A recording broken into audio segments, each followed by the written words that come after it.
monde le savait quand on a annoncé la fermeture du consulat de Buffalo que ça créerait des problèmes immenses. C'est un secret pour personne. Alors d'abord, pourquoi est-ce qu'on a fermé là-bas?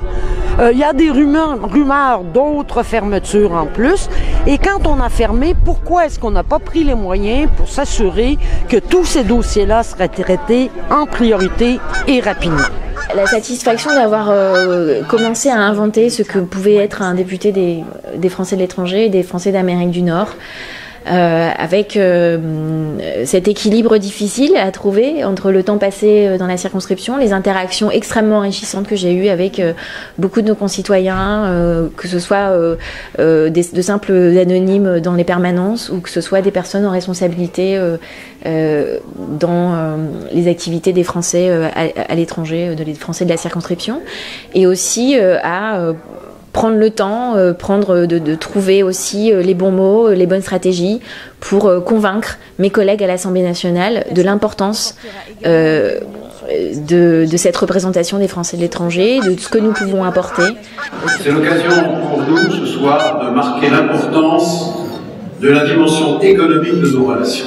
Il y a une sorte d'atome crochu entre, je crois, M. Hérault et moi-même. Une relation privilégiée avec le Québec qui se vérifie dès les premiers instants. C'est le calumet de la paix. La France est engagée dans une entreprise de redressement et qu'il nous faut mobiliser toutes les forces vives, mettre la société en mouvement.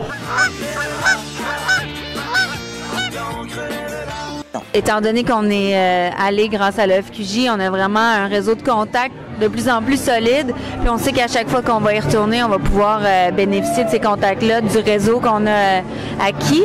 Mais oui, il y a dans l'air un projet de retourner à l'hiver prochain.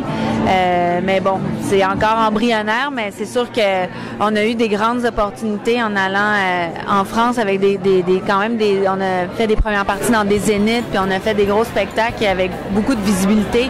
Donc c'est vraiment le levier pour pouvoir continuer à travailler puis à travailler notre carrière de l'autre côté de l'Atlantique. Je vous présente votre nouveau candidat.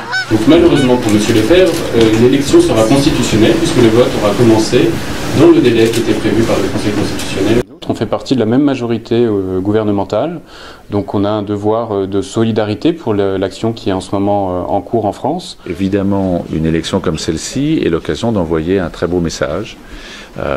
Très beau message par rapport à ce qui s'est passé l'année dernière, c'est-à-dire le fait que dans cette circonscription, celui qui avait été choisi n'avait pas pu faire gagner nos idées, les idées que nous partageons.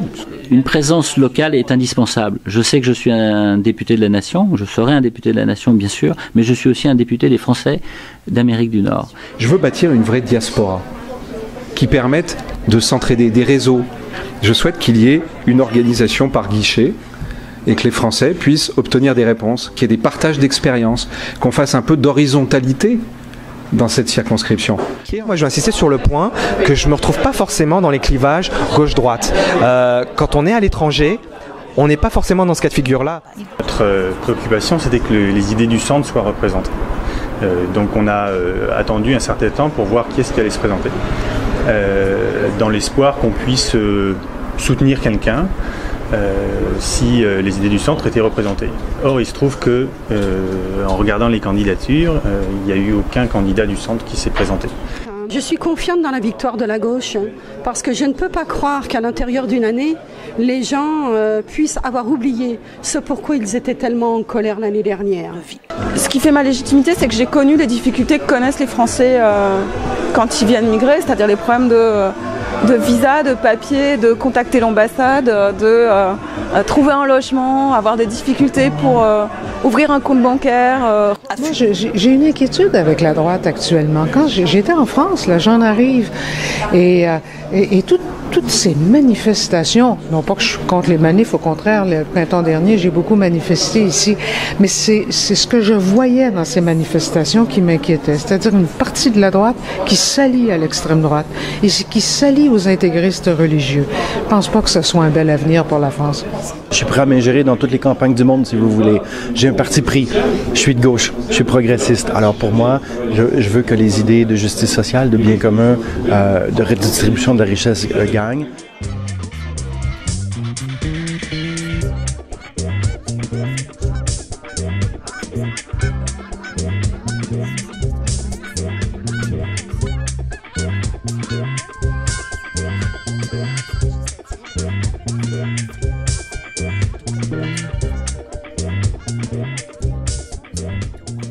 C'est très important d'avoir une langue commune, parce qu'une langue finalement c'est pas simplement une façon de s'exprimer. Derrière une langue, il y a une structure de pensée, derrière une langue, il y a une structuration mentale, derrière une langue, il y a une culture, derrière une langue, il y a une irradiation, derrière une langue, il y a une respiration. Et donc derrière une langue, il y a quelque chose de très profond. Et je crois que cette langue commune fait qu'il y a quelque chose qui nous rapproche vraiment plus peut-être même qu'on peut l'imaginer. Le groupe vocal Turbulence est une chorale qui ne fait qu'exclusivement des chants populaires francophones. Donc c'est notre marque de commerce. C'est un très beau moyen de promouvoir la langue française et la chanson française. Ça viendra l'heure du crépuscule et celle de l'horreur. Nous nous souviendrons d'eux. Bonjour, je m'appelle Geneviève, je suis retraitée de l'UQAM, mais je suis encore un peu active, un peu en recherche. Je soutiens la candidature de France Kemama. Bonjour, je m'appelle Mickaël, j'ai 20 ans et je suis étudiant à Polytechnique Montréal. Et j'ai décidé de soutenir Frédéric Lefebvre pour la deuxième fois.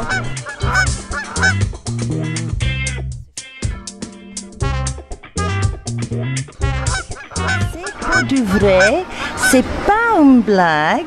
Je suis là pour bien chercher les danseuses pour les amener à Paris. On vient chercher des talents et le Canada en est bien fourni. Et donc on a sélectionné 3 grandes villes du Canada pour essayer d'aller à l'encontre de ces talents. Donc Montréal, Toronto et Vancouver. On fait toute la région du pays. Et des écoles qui savent former des danseurs qui sont assez complets, classiques, jazz. Si j'ai choisi ce métier, c'est aussi parce que je pense que célébrer la République, célébrer les valeurs de la République, célébrer les droits de l'homme, qui en quelque sorte ont été... Le concept a été légué par la France à l'humanité, c'est essentiel. Et le Canada, l'Amérique du Nord, c'est immense. Nous sommes 2 ambassades, une quinzaine de consulats, c'est déjà beaucoup par rapport à la situation budgétaire actuelle. Et en même temps, on ne peut pas tout couvrir. Nous sommes probablement ici, nous sommes 80 000 Français inscrits dans nos consulats, mais en fait nous sommes probablement de l'ordre de 150 000. Il faut d'ailleurs que les compatriotes puissent rester dans la mouvance du dispositif public français. Donc c'est comme ça qu'on va travailler évidemment avec les élus et en particulier avec le nouveau député.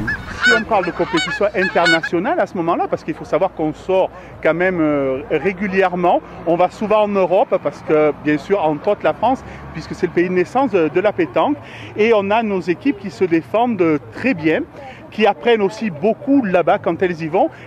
Qu'est-ce qu'on boit? Un petit jaune, un petit rose ou un exotique? Comme ministre des Finances d'un pays qui est si proche de vous et qui est en train de redresser son économie, donc de retrouver, parce que ça se passera comme ça, son moral. J'ai vu que la Commission européenne avait ouvert une procédure d'infraction contre la France au sujet de l'extension de la CSG et de la CRDS au revenu du patrimoine des non-résidents. Moi, je ne vais pas répondre à ça. Vous voulez pas répondre à ça? Pourquoi? Parce que je n'ai pas parce que c'est un sujet sur lequel nous sommes en train de travailler. Bonjour, je m'appelle Damien Silas, je suis candidat dans Peter McGill, l'arrondissement du centre-ville de Montréal, Ville-Marie, pour l'équipe de Denis Coderre.